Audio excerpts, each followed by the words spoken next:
Hello, in this video I will talk about how the recent, news of Nintendo basically sending cease and desist letters to one of the biggest emulation sites in the US, and another emulation site shutting down, has nothing to do with IP protection or, you infringed our rights.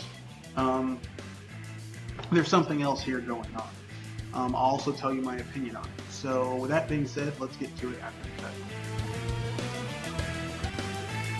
So here at BS Busters, at the Mr. Red Fox channel, I'm known for the BS Busters, which, is what I started with. It's the main pillar of my channel. And I call bullshit on anything I see in the gaming community, gamosphere, or whatever. Certain YouTubers say things I'm like, that doesn't make sense, or a gaming journalist or whatever.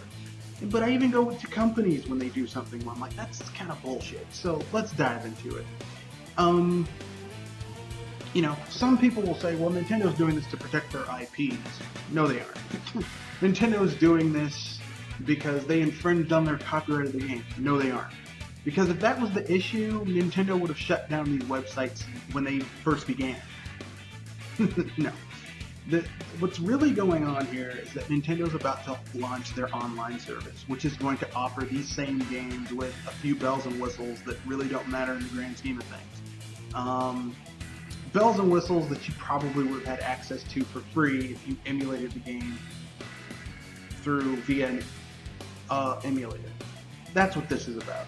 Nintendo is basically doing the same thing Sony did with the we won't allow crossplay, because if you want to play these games with your friends, you'll have to go through us. Same general principle with Nintendo with these games.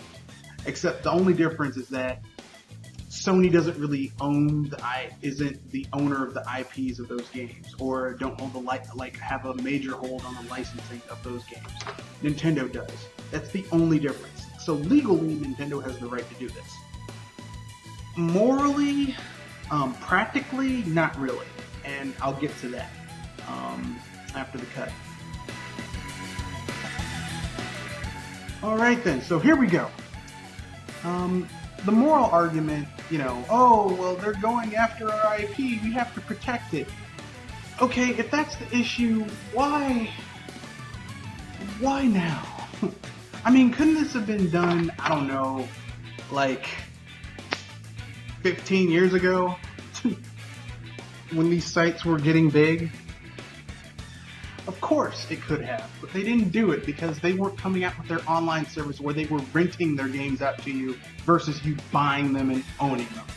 Okay? It's one of the reasons why I don't like the online service. It's like, hey, we'll rent these games out with you, and they'll have online multiplayer. Two things, I don't give a shit about online multiplayer, and second of all, I don't want to rent these are games that I personally, I don't know about other people, but I've bought multiple times, like physically and digitally multiple times. I have two versions of Super Mario Brothers for the NES. I have one, the Famicom version, and the NES version. I also have the Duck Hunt Mario Brothers combo. Okay, I have the I have Super Mario Brothers Deluxe. I have Super Mario Brothers All-Stars for the SNES, so I have that game again. I have all of these games multiple times. I'm not renting them from you fuckers. But that's just my own personal opinion. Tell me how you think about it. But let's move on to the practical reason why this is bullshit after the cut. So here we go. This is the practical argument on why this whole thing is bullshit. Okay, the whole point of going after people who are fucking with your IP is that they're messing with your money, right? Most of the emulation that's done are games from the third and fourth generation. I think Nintendo made a lot of money during the third and fourth generation of consoles and handhelds and such. And you could say, well, what about 5th gen games? Well, I mean, the N64 is notoriously difficult to emulate. Yeah, there are emulators for it, but they're shitty. I've seen tons of emulators for the N64. They're shit. I've tested some out myself with my own ROMs that I ripped. They're shit. Okay? And the benchmark on whether to see if an emulator is quality is if it can emulate Gauntlet Legends. If it can't emulate Gauntlet Legends, it's a shitty N64 emulator. But that's neither here nor there. Yeah, the argument, oh, there's taking our money. Now, to be fair, if someone was ripping and putting up putting up Wii U games on an emulation site, go after it. Even Wii games, I'd be like, yeah, that's fucked up, because there are places where you can still buy a Wii and games for the Wii. You know, if people were emulating, say, 3DS games or DS games, okay, yeah, there are people who still want to buy these things. But I mean, Nintendo, Super Nintendo games, really? Really? You didn't get enough money off of Mario back in the 90s? Really? Okay, whatever. Gotta milk people's wallets yet again for Mario for Mario 64. Okay, whatever. Basically, my argument stands. It's bullshit. You know, the conclusion after the cut. So here's my conclusion.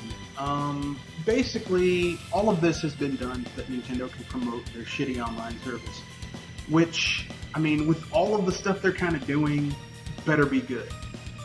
Like really, really good online service. The reason why I don't think it's going to be that good is just because it's Nintendo, and, you know, like, when their online was free and kind of shitty, you accepted it, because it's like, I'm not paying for it, what do I care? It's kind of like the free continental breakfast when you go to a hotel. It's free, it's included with the purchase of the hotel room. Yeah, it's just some cereal, maybe a waffle, and maybe some eggs and sausage. Fuck it, why the hell not? But now that you're charging me for it, not cool. Not cool, bro. It's got to be better. Like, if you're charging me for breakfast, then I expect something better than Continental. And my worry with Nintendo is that their online service that they're charging people for is not going to be that good and not worth what they're charging you for. So, with that being said, give me your questions, comments, concerns. Remember, if you're going to ask a question or comment, be articulate and be grammatically correct. Don't just write a troll answer or "you're wrong, asshole." Like, actually tell me why you think I'm wrong, be civil, and then I'll answer you to the best of my ability.